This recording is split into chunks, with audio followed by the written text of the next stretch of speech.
प्यारे बच्चों, नेताजी का चश्मा पाठ के अंश को आगे बढ़ाते हैं। पान वाला दूसरा पान मुंह में ठूस चुका था। दोपहर का समय था। दुकान पर भीड़ भाड़ अधिक नहीं थी। वह फिर आंखों ही आंखों में हंसा। उसकी तोंद थिरकी। कत्थे की डंडी फेंक पीछे मुड़कर उसने नीचे पीठ थूकी और मुस्कुराता हुआ बोला, मास्टर बनाना भूल गया। यह उस प्रश्न का उत्तर था जो हालदार साहब ने पान वाले से पूछा था कि नेताजी का ओरिजिनल चश्मा कहाँ चला गया।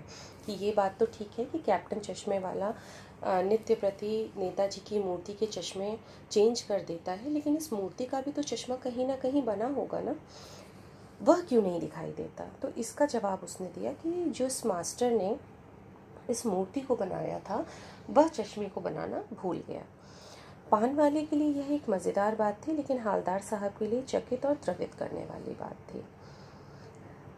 हालदार साहब चूँकि भावुक किस्म के व्यक्ति थे, इसलिए उनके लिए यह बात चकित करने वाली अर्थात आश्चर्यचकित करने वाली और द्रवित करने वाली भी थी अर्थात मन को दुखी करने वाली भी थी कि कोई व्यक्ति इतना लापरवाह कैसे हो सकता है कि चश्मे जैसी महत्वपूर्ण चीज़ जो नेताजी की पर्सनैलिटी को, नेताजी के व्यक्तित्व को पूरा करती है, वह उसे ही बनाना भूल गया।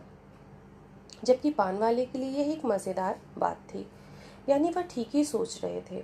मूर्ति के नीचे लिखा, मूर्तिकार मास्टर मोतीलाल। वाकई कस्बे का अध्यापक था। बेचारे ने महीने भर में मूर्ति बनाकर पटक देने का वादा किया होगा। बना भी ली होगी, लेकिन पत्थर में पारदर्शी चश्मा कैसे बनाया जाए, कांच वाला, यह तय नहीं कर पाया होगा। या कोशिश की होगी और असफल रहा होगा, या बनाते बनाते कुछ और बारीकी के चक्कर में चश्मा टूट गया होगा, या पत्थर का चश्मा अलग से बनाकर फिट किया होगा और वह निकल गया होगा। उफ, ये सारी बातें हालदार साहब के मन में चल रही थीं कि आखिर भी कौन से कारण रहे होंगे जिनकी वजह से मूर्तिकार मोतीलाल चश्मा नहीं लगा पाया मूर्ति पर। तो ये सारे अनुमानित कारण हैं। पहला अनुमानित कारण क्या है कि उसे 1 महीने के अंदर मूर्ति बनानी थी। जैसे तैसे उसने मूर्ति बनाने का वादा किया होगा और बना भी ली होगी, लेकिन पत्थर में पारदर्शी चश्मा कैसे बनाया जाए, कांच वाला, यह तय नहीं कर पाया कि ऊहापोह की स्थिति में रहा होगा कि कैसा चश्मा मूर्ति पर लगाया जाए। या कोशिश की होगी और असफल रहा होगा, या उसने बनाया होगा और वो सफल नहीं हो पाया। या ये भी हो सकता है कि कुछ और बारीकी और करीने के चक्कर में वह चश्मा टूट गया हो, या पत्थर का चश्मा अलग से बनाकर फिट किया गया हो और वह निकल गया हो। उफ, अपने ही विचारों से परेशान हो गए। हालदार साहब को यह सब बहुत बड़ा विचित्र और कौतुक भरा लगा। इन्हीं ख्यालों में खोए खोए पान के पैसे चुकाकर चश्मे वाले की देशभक्ति के समक्ष नतमस्तक होते हुए वह जीप की तरफ चले। फिर रुके, पीछे मुड़े और पान वाले के पास जाकर पूछा, क्या कैप्टन चश्मे वाला नेताजी का साथी है या आज़ाद हिंद फौज का भूतपूर्व सिपाही। सारी चीज़ें बहुत ही अजीब लग रही थी, लेकिन आश्चर्य भरी हुई थी। यही सारे विचार हालदार साहब के मन में चल रहे थे। पैसे चुकाए पान वाले के और मन ही मन चश्मे वाले की देशभक्ति के सामने सिर झुकाया, नतमस्तक हुए और जीप की तरफ चल दिए। लेकिन फिर कुछ विचार आए अचानक, तो रुके और फिर पान वाले के पास जाकर उन्होंने पूछा कि ये जो कैप्टन है क्या नेताजी का साथी है या आज़ाद हिंद फौज का भूतपूर्व सिपाही जो वो इतनी श्रद्धा रखता है नेताजी के प्रति। पान वाला नया पान खा रहा था। पान पकड़े अपने हाथ को मुंह से 1.5 इंच दूर रोककर उसने हालदार साहब को ध्यान से देखा, फिर अपनी लाल काली बत्ती सी दिखाई और मुस्कुराकर बोला, नहीं साहब, वो लंगड़ा क्या जाएगा फौज में, पागल है पागल। वो देखो वो आ रहा है, आप उसी से बात कर लो, फोटो वोटो छपवा दो उसका कहीं। अब जिस बात के लिए हालदार साहब नतमस्तक हो रहे थे उस कैप्टन चश्मे वाले की देशभक्ति के प्रति, वही चीज़ पान वाले जैसे आम नागरिकों के लिए बहुत ही मजाक की चीज़ थी। वह उसकी शारीरिक कमी का भी मजाक उड़ाता है। शायद कैप्टन चश्मे वाले का एक पैर खराब था, इसी कारण उसने उसे लंगड़ा कहा और उसकी शारीरिक कमी का मजाक उड़ाते हुए कहा कि वह तो पूरा पागल है, उसी से आप जाकर बात कर लो, पीछे आ रहा है, और उसका कहीं फ़ोटो वोटो छपवा दो, इतने बड़े काम कर रहा है यदि आपको ऐसा लगता है तो। हवलदार साहब को पान वाले द्वारा एक देशभक्त का इस तरह मजाक उड़ाया जाना अच्छा नहीं लगा। मुड़कर देखा तो अवाक रह गए। अवाक अर्थात वाणी रहित, निशब्द। पीछे मुड़कर देखा तो अवाक रह गए। किसे देखा? कैप्टन चश्मे वाले को। एक बेहद बूढ़ा मरियल सा लंगड़ा आदमी, सिर पर गांधी टोपी और आंखों पर काला चश्मा लगाए, एक हाथ में एक छोटी सी संदूकची और दूसरे हाथ में एक बांस पर टंगे हुए बहुत से चश्मे लिए अभी अभी एक गली से निकला था और अब एक बंद दुकान के सहारे अपना बांस टिका रहा था। तो इस बेचारे की दुकान भी नहीं, फेरी लगाता है। हवलदार साहब चक्कर में पड़ गए। पूछना चाहते थे इसे कैप्टन क्यों कहते हैं, क्या यही इसका वास्तविक नाम है? लेकिन पान वाले ने साफ बता दिया था कि अब वह इस बारे में और अधिक बात करने को तैयार नहीं है। अवाक रह गए थे, निशब्द रह गए थे उस कैप्टन वाले की शारीरिक स्थिति को देखकर। बहुत ही बूढ़ा मरियल सा अर्थात कमज़ोर शरीर का एक व्यक्ति था जिसका एक पैर भी खराब था, सिर पर गांधी टोपी लगाए हुए था, आंखों पर काला चश्मा लगाया था और एक छोटी सी संदूकची, छोटा सा बक्सा लिए था और दूसरे हाथ पर एक बांस पर टंगे हुए बहुत सारे चश्मे लिए वो अभी अभी एक गली से निकला था। अर्थात उसकी कोई अपनी दुकान भी नहीं थी, गली गली फेरी लगाता था। हवलदार साहब को बड़ा ही आश्चर्य हुआ। पूछना चाहते थे, एक प्रश्न भी उठा उनके मन में कि इसे कैप्टन क्यों कहते हैं, लेकिन पान वाले ने ये साफ कह दिया था कि अब वह उस कैप्टन के विषय में किसी भी तरह की बात करने को तैयार नहीं है। इधर हवलदार साहब का ड्राइवर भी बेचैन हो रहा था और हवलदार साहब को काम भी था, इसलिए हवलदार साहब जीप पर बैठे और चले गए। 2 साल तक हवलदार साहब अपने काम के सिलसिले में उस कस्बे से गुजरते रहे और नेताजी की मूर्ति में बदलते हुए चश्मों को देखते रहे। एक ये नियम बन गया था कि उस चौराहे से गुजरना है और मूर्ति को ध्यान से देखना है और साथ ही मूर्ति पर लगे चश्मों में अंतर भी देखना है। कभी गोल चश्मा होता तो कभी चौकोर, कभी लाल, कभी काला, कभी धूप का चश्मा, कभी बड़े कांच वाला गोगो चश्मा, पर कोई न कोई चश्मा होता ज़रूर। उस धूल भरी यात्रा में हवलदार साहब को कौतुक और प्रफुल्लता के कुछ क्षण देने के लिए।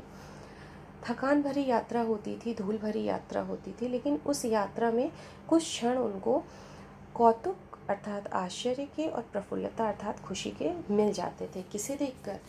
नेताजी की मूर्ति पर लगे चश्मों को देखकर। फिर एक बार ऐसा हुआ कि मूर्ति के चेहरे पर कोई भी कैसा भी चश्मा नहीं था। उस दिन पान की दुकान भी बंद थी और चौराहे की अधिकांश दुकानें भी बंद थी। निकलने का उस चौराहे से निकलने का सिलसिला रोज का ही था, लेकिन एक दिन ऐसा हुआ कि मूर्ति के चेहरे पर किसी भी तरह का कोई चश्मा नहीं था और पान की दुकान भी बंद थी, आसपास की अन्य दुकानें भी बंद थीं। अगली बार भी मूर्ति की आंखों पर चश्मा नहीं था। हवलदार साहब ने पान खाया और धीरे से पान वाले से पूछा, क्यों भाई, क्या बात है? आज तुम्हारे नेताजी की आंखों पर चश्मा नहीं है? निरंतर 2 सालों से उस चौराहे से गुजर रहे थे और ऐसा कोई भी दिन नहीं जाता था जब मूर्ति की आंखों पर चश्मा ना हो। लेकिन जब उन्होंने इधर 2 बार से देखा कि मूर्ति की आंखों पर चश्मा नहीं है तो उसका कारण उन्होंने पान वाले से जानने का प्रयास किया। पान वाला उदास हो गया। उसने पीछे मुड़कर मुंह का पान नीचे थूका और सिर झुकाकर अपनी धोती के सिरे से आंखें पोंछता हुआ बोला, साहब, कैप्टन मर गया। उसी अपने अंदाज में, उदास स्वर में उसने कैप्टन की मृत्यु की सूचना दी। और कुछ नहीं पूछ पाए हवलदार साहब। कुछ पल चुपचाप खड़े रहे, फिर पान के पैसे चुकाकर जीप में आ बैठे और रवाना हो गए। निशब्द हो गए, कुछ और पूछ ही नहीं पाए और वहाँ से चल दिए। बार बार सोचते रहे, क्या होगा उस कौम का जो अपने देश की खातिर घर गृहस्थी, जवानी, ज़िंदगी सब कुछ होम कर देने वालों पर हंसती है। सब कुछ होम कर देना मतलब सब कुछ न्यौछावर कर देना, जैसे कैप्टन था, और अपने लिए बिकने के मौके ढूंढती है। आगामी पीढ़ी की बात कर रहे हैं जिसके मन में देशभक्तों के प्रति ज़रा भी सम्मान की भावना नहीं है। दुखी हो गए। 15 दिन बाद फिर उसी कस्बे से गुजरे। कस्बे में घुसने से पहले ही ख्याल आया कि कस्बे की हृदय स्थली में सुभाष की प्रतिमा अवश्य ही प्रतिष्ठापित होगी, लेकिन सुभाष की आंखों पर चश्मा नहीं होगा, क्योंकि मास्टर बनाना भूल गया और कैप्टन मर गया। सोचा आज वहाँ रुकेंगे नहीं, पान भी नहीं खाएंगे, मूर्ति की तरफ देखेंगे भी नहीं, सीधे निकल जाएंगे। ड्राइवर से कह दिया चौराहे पर रुकना नहीं, आज बहुत काम है, पान आगे कहीं खा लेंगे। ड्राइवर को निर्देश दिए गए कि आज चौराहे पर रुकेंगे नहीं, बहुत ज़्यादा काम है, पान कहीं आगे खा लिया जाएगा। लेकिन वास्तविक कारण क्या था न रुकने का? हालदार साहब उस मूर्ति को बिना चश्मे का नहीं देख सकते थे, और वह चश्मा अब आएगा कहाँ से, क्योंकि मास्टर बनाना भूल गया था। मास्टर अर्थात जो मूर्तिकार था, और कैप्टन की मृत्यु हो चुकी थी। अब ऐसा कौन देशभक्त बचा था जो उस कमी को पूरा करता? इसलिए निर्देश दिया गया ड्राइवर को कि आज चौराहे पर नहीं रुकेंगे, पान आगे कहीं खाएंगे। लेकिन आदत से मजबूर आंखें चौराहा आते ही मूर्ति की तरफ उठ गई। ऐसा एक नियम बन गया था कि उस चौराहे से गुजरें और उस मूर्ति की तरफ ना देखें, ऐसा हो नहीं सकता था। तो आदत से मजबूर थी आंखें। जैसे ही चौराहा आया, अपने आप मूर्ति की तरफ उठ गई। कुछ ऐसा देखा कि चीखे, रोको। अचानक उन्होंने कुछ ऐसा देख लिया कि तेज़ आवाज़ में उन्होंने ड्राइवर को निर्देश किया, रोको। जीप स्पीड में थी। ड्राइवर ने ज़ोर से ब्रेक मारे। पहले तो ड्राइवर को पता नहीं था कि रुकना है, तो वो अपनी स्पीड में जीप चला रहा था। लेकिन जब रोकने का निर्देश मिला तो ड्राइवर ने ज़ोर से ब्रेक मारकर जीप को रोक दिया। रास्ता चलते लोग देखने लगे। जीप रुकते न रुकते हालदार साहब जीप से कूदकर तेज़ तेज़ कदमों से मूर्ति की तरफ लपके और उसके ठीक सामने जाकर अटेंशन में खड़े हो गए। ऐसा क्या देख लिया हालदार साहब ने जो जीप के रुकने का भी इंतज़ार ना कर पाए। जीप जब तक रुकती तब तक वो जीप से लगभग कूद गए तेज कदमों से और मूर्ति की तरफ बढ़कर अटेंशन की मुद्रा में, सावधान की मुद्रा में खड़े हो गए। क्या देखा? अगली पंक्तियों में पढ़िए।